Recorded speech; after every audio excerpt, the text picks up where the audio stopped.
Hey Leute und willkommen zu einem neuen Video. Schön, dass ihr wieder dabei seid. Nach meiner Motorradtour bis an die Grenze zu China ging es von Gilgit aus mit dem Local Bus Richtung Fairy Meadows, dem wohl bekanntesten Ort in Pakistan. Die 70 Kilometer lange Busfahrt dauerte ganze 2,5 Stunden. Die Zeit verging gar nicht, doch der Preis der Fahrt hat alles wieder rausgehauen. Wir kamen bei der Rycott Bridge an, dem Ausgangspunkt zu Fairy Meadows, denn dort nimmt man einen Jeep und fährt eine der gefährlichsten Straßen der Welt entlang.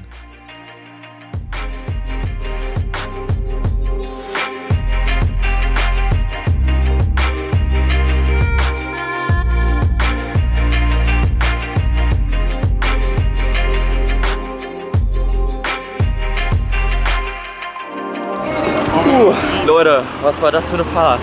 Nach der Busfahrt mit dem Local Bus geht es jetzt weiter mit dem Jeep hoch zu den Fairy Meadows. Okay, ich soll also vorne einsteigen. Sieht auf jeden Fall abenteuerlich aus.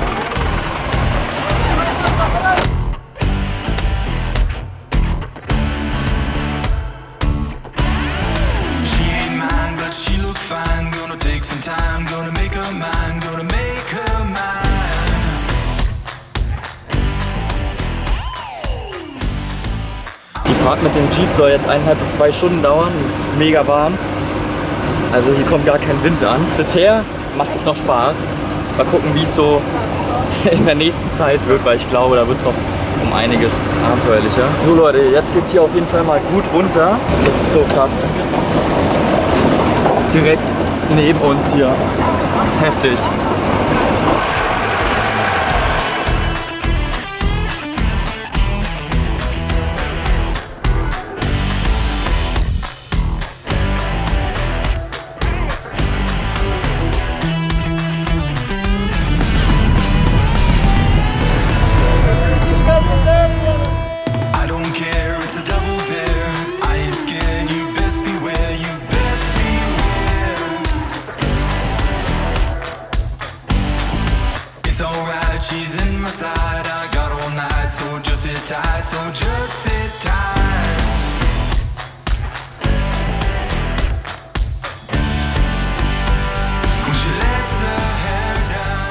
Wir haben hier kurz angehalten und schaut euch das mal an. Das ist so krass, Leute. Wow, den ganzen Weg bis da hinten um die Ecke geht es noch hoch. Es geht hier mindestens 1000 Meter runter. Das ist so heftig.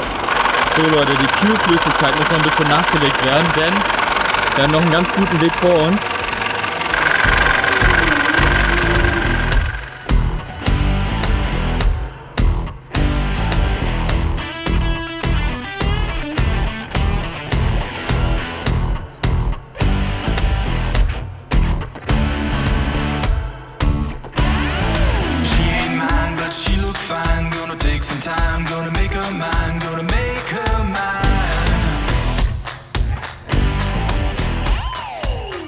Hey Leute, so wir sind jetzt hier auf dem Track zur Fairy Meadows und ihr merkt schon, ich bin ziemlich hier aus der Puste. Ja, wir haben gerade mal 10 Minuten hinter uns.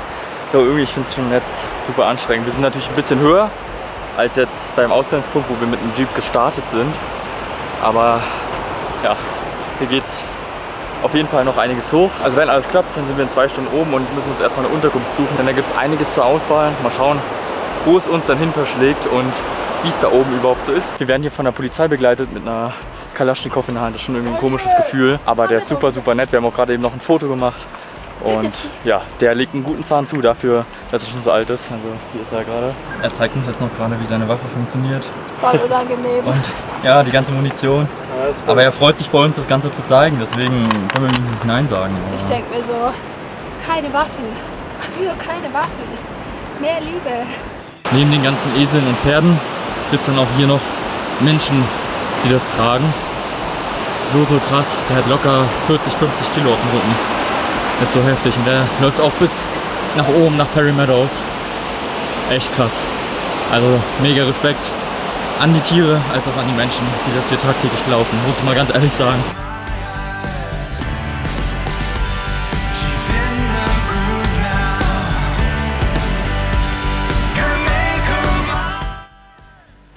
Leute, schaut euch an, die Sonne geht gerade unter.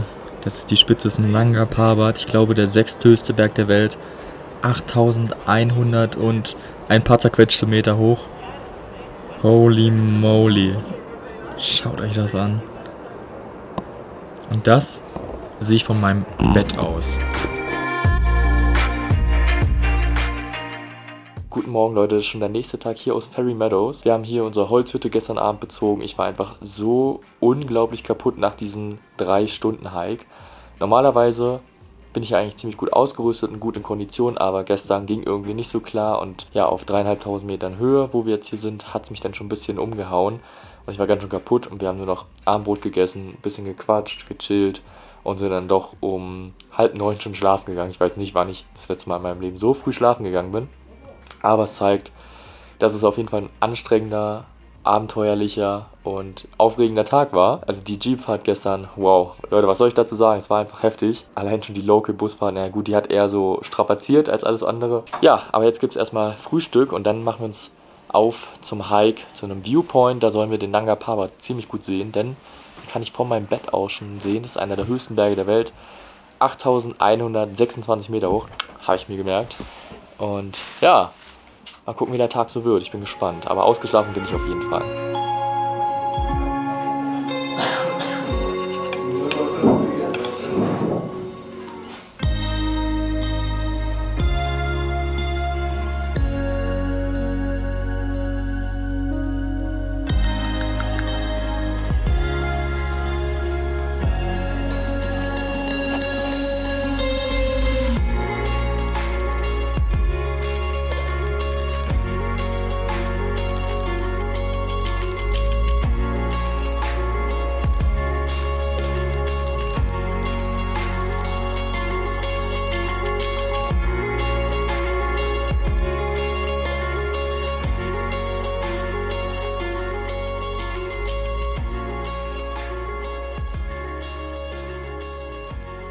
Leute, schaut euch das mal an, wie dieser Baum sich hier an der Klippe festhält. Das sieht so krass aus. Ich gehe hier mal ein bisschen lang. Die ganzen Wurzeln schon richtig krass. Das ist übrigens eine Thuja. Die gibt es bei uns meistens so als Heckenpflanzen. Aber der hält sich hier richtig wacker fest. So krass. Hier ist dann direkt die Absturzkante. Und da hinten der Nanga Parbat, wo ich hin will. Das wird noch ein richtig anstrengender Track heute. So Leute, ich bin jetzt auf dem Weg zum Viewpoint. Es gibt hier insgesamt 3 Viewpoints. Einmal den Bial Camp Viewpoint, der ist etwa von Ferry Meadows aus, ja, 8 Kilometer entfernt. Und dann gibt es nochmal einen, der ist 1 Kilometer entfernt, der sollte etwa fast hier sein. Und dann gibt es nochmal den Nanga Parbat Base Camp Viewpoint. Genau, der ist aber sehr weit weg. Da werde ich es heute nicht hinschaffen. Ich hoffe, ich schaffe es bis zum Bial Camp. Bin ich mir noch nicht ganz sicher, denn es ist doch super warm. Ich hatte eben noch einen Pulli an, deswegen habe ich den hier verstaut. Ich muss aber zugeben, ohne die ganzen Unterkünfte gefällt mir Ferry Meadows viel besser. Und es ist super entspannt und natürlich hier. Mega schön. Ich bin jetzt nur ein paar Meter weiter den Berghang hochgelaufen und schaut mal, was hier auf einmal überall liegt. Riesige Kienäpfel. Die sind locker fast doppelt so groß wie meine Hand.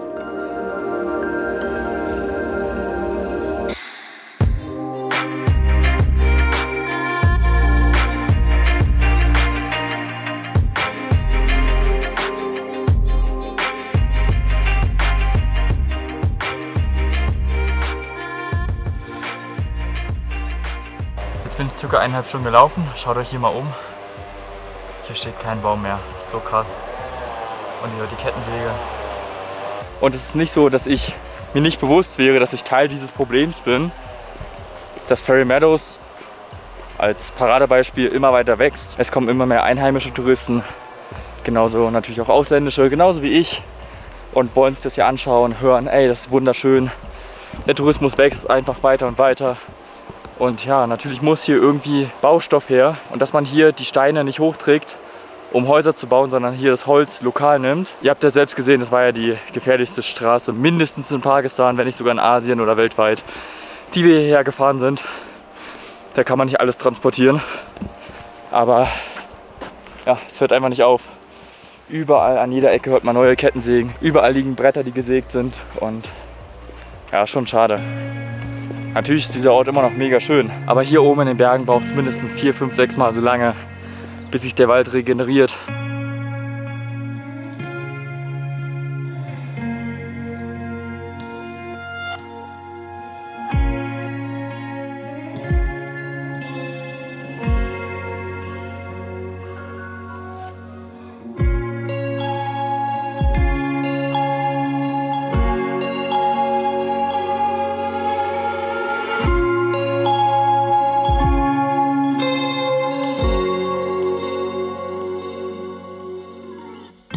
Endlich, Leute, nach 3,5 Stunden Trekking bin ich hier am Raikot-Gletscher angekommen.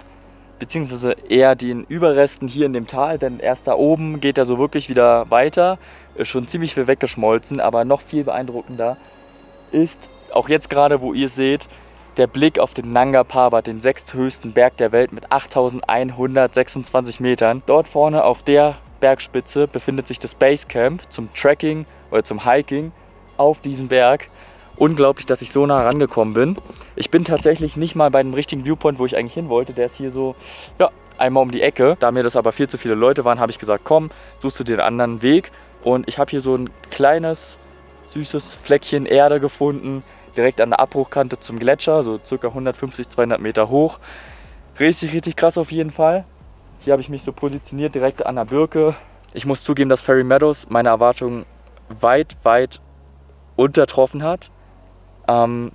Das ist einfach gar nicht mehr so natürlich und so klein, wie ich es mir vorgestellt habe und wie ich es vor 2, 3 Jahren mal gesehen habe auf Fotos. Umso schöner fand ich es dann auch, in den Wald tiefer reinzugehen. Und dann bin ich immer wieder über Wiesen gelaufen, wie ihr gesehen habt. Und kleine Bäche sind quer durch den Weg gelaufen. Und es war einfach eine super schöne Natur.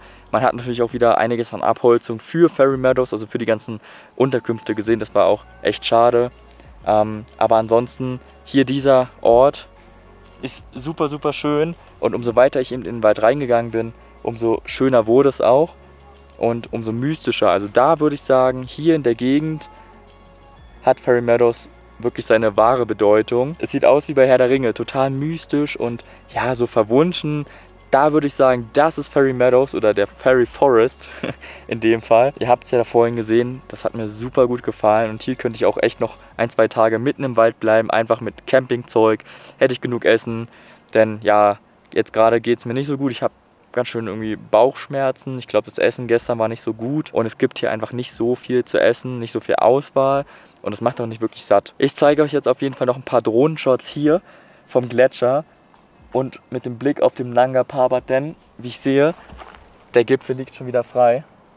Boah, Leute, das ist so krass. Ich finde es so unglaublich schön hier. Wie gesagt, hier könnt ihr den Gletscher sehen. Hier ist er noch ziemlich schmal. Da oben geht er natürlich viel, viel breiter. Und ihr müsst euch vorstellen, das alles, ich zeige euch das mal hier, das alles hier ab der Abbruchkante, wo die Gesteine anfangen, das war alles mal Gletscher und ist leider schon alles weggeschmolzen. Das ist super, super schade. Aber umso schöner, dass immer noch was da ist. Und ja, der Gletscher ist da bestimmt mehrere Kilometer dick. So an dieser Stelle, da bin ich mir sehr, sehr sicher. Eine Sache, die auf jeden Fall richtig angsteinflößend ist, wenn hier irgendwo Steine runterkullern. Das sind wirklich alle paar Minuten einige Brocken und die hörst du halt auch, wenn die da hinten abbrechen und runterkullern vom Schall.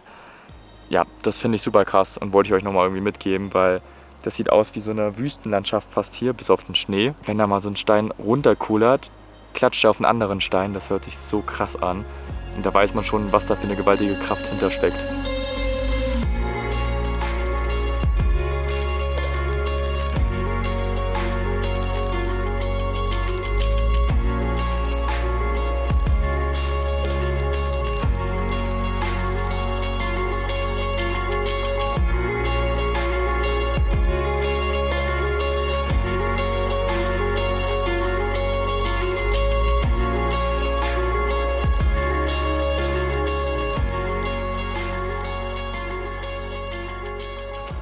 Ich bin super überwältigt von den Drohnenaufnahmen, Leute. Ich hoffe, euch hat es genauso gefallen.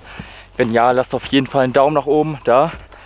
Und wenn ihr kein Video mehr verpassen wollt, dann abonniert auf jeden Fall meinen Kanal kostenlos hier in der Mitte des Displays. Links und rechts davon verlinke ich euch einmal meinen letzten Weltreise-Vlog und meine ganze Weltreise-Video-Playlist mit allen Videos meiner Weltreise bisher.